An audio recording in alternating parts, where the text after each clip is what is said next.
యాటకెళ్ళాము. 30 మైళ్ళ నుంచి 37 మైళ్ళకి ఇలా దగ్గర లాగాను.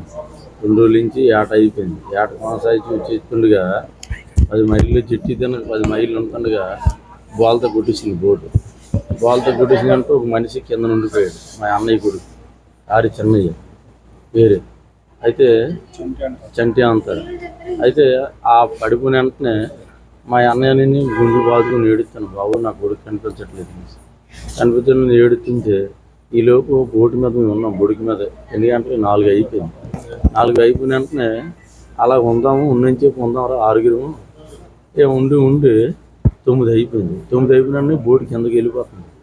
బోటు కిందకి వెళ్ళిపోయిందంటే బోటు ఎప్పుడైతే కిందకి వెళ్ళిపోతుందో అయితే ఆరుగురు కలిసే ఉందాంరా నైట్ వరకే మనం చూస్తే ఇటు లేదు ఇంకా మరి ఇటుకేసి ఇడిపోయామంటే ఎక్కడొక్కడ చనిపోతున్నారా అని చెప్పి 6 కలిసి ఉన్నాం.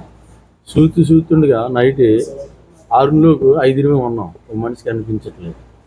కనిపించకపోతే ఏటో మనిషి కనిపించట్లేదు అనేసరికి సరేలే 5 ఉన్నాం కదా 5 ఉన్నాం అనేసరికి 5 తెల్లారిన దాకా ఉన్నాం. ఉండి మా అన్నయ్య గారు అన్నాడు చిప్పు కనిపిస్తుంది అన్నయ్య చిప్పు కాడికి వెళ్దాము అనేసి అంటే నా ప్యానం అయితే అక్కడికి అయిపోయింది తమ్ముడు నేను రాను, ఎందుకంటే ఇదంతా తెప్పుంటే తెప్పు దొరుకుతాను, మీరు వెళ్ళంటే చిప్పు కాడికి అని చెప్పి అన్నాడు. అయితే సరే ఏమని అలాగే అంటున్నావు, నువ్వు 4 కాలాలు చెప్పినాడు నన్ను ధైర్యం కూలిపోతున్నానయ్యా, నా మాట ఏనానయ్యా అంతే రాను నుంచి అన్నా, నువ్వు బతుకు అనేసి అన్నాడు. ఆ మాట అనగలి ఆ చిప్పు కాడికి 4 మీదికి వెళ్తాను. మీదికి వెళ్తుండగా నాతో పాటు 4 వెళ్తున్నాము. వెళ్తుండగా నన్ను ఏడు చేశానంటే మరి నువ్వు వచ్చేస్తాం రా నువ్వు పద అనేసి నాకు జాగా అవ్వట్లేదు. నన్ను పోర్సులు పెట్టుకున్నాం. 4 2 పోర్సులు పట్టుకున్నాం. అయిపోతే సరేలే మీ 3 రండి, నేను ఎలా వెళ్తుంటాను చిప్పుని పట్టుకుంటాను తాడు అది యాంకర్ పట్టుకుంటాను చెప్పి యాంకర్ పట్టుకున్నాను. వాళ్ళకి నాకు 15 కిలోమీటర్లు అంత ఉంటుంది. ఆ 15 కిలోమీటర్లో చిప్పి యాంకర్ పట్టుకున్నాను. యాంకర్ పట్టుకెళ్ళి ఇలా దులపొచ్చేసి కిందన పడిపోయాను. బాబు చచ్చిపోని చెప్పేసి కింద పడుకుని పక్కట్టుకుని పక్కట్టుకుని వెళ్ళిపోతున్నాను. వాడు పక్కట్టుకుని వెళ్ళిపోతుంటుండగా బాబు నన్ను కాపాడండి బాయ్ కాపాడండి అంటే చూసి నైఫ్ జాకెట్ ఇసిరాలి చిప్పాలి. నైఫ్ జాకెట్ ఇసిరి నన్ను లాక్కున్న కింద జాలి దించేసి నాకున్న వెంటనే చిప్పులో ఏడు జరిగిందో నాకు తెలియదు. వాళ్ళు 7 గింజలు ఇది పెట్టాలంట. నాకు చిన్న క్యాల ఉంది, క్యాలలోకి రాగాలి. వాటర్ బాటిల్ తాగాను 2.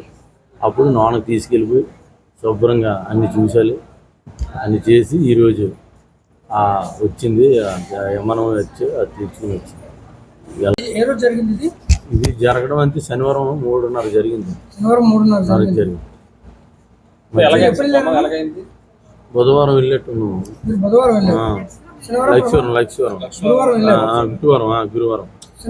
3 గంటలు జరిగింది.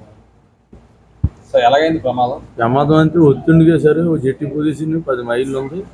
మొత్తం చేపలు ఉన్నాయి, బోట్లో చేపలు తీసుకోవాలనేసి దానికి కూడా ఫోన్ చేశాను నేను.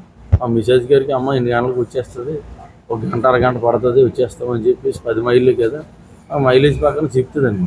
ఆ చెప్పేటప్పుడు ఈ బాల్తో కొట్టేసి దగ్గరలో కూర్చొని కెట్ట అంతే కొద్దిగా గాలి ఉంది, ఇంక రేజ్ అవ్వలేదు. ఎదరు రిపోర్ట్ వచ్చేస్తాను అయినా సరే ఏట అయిపోయింది. ఎదరు రిపోర్ట్ ఇంక రేజ్ అవ్వలేదు వచ్చేస్తున్నాం.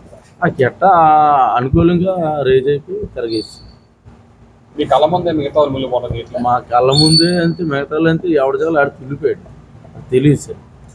ఆ కిందనే మా బాబు కనిపించట్లేదు. మా బాబు లేడు మేము ఏడుతుండగా 9 గంటల వరకు అలా ఉంటుండగా ఈ బోటు మీద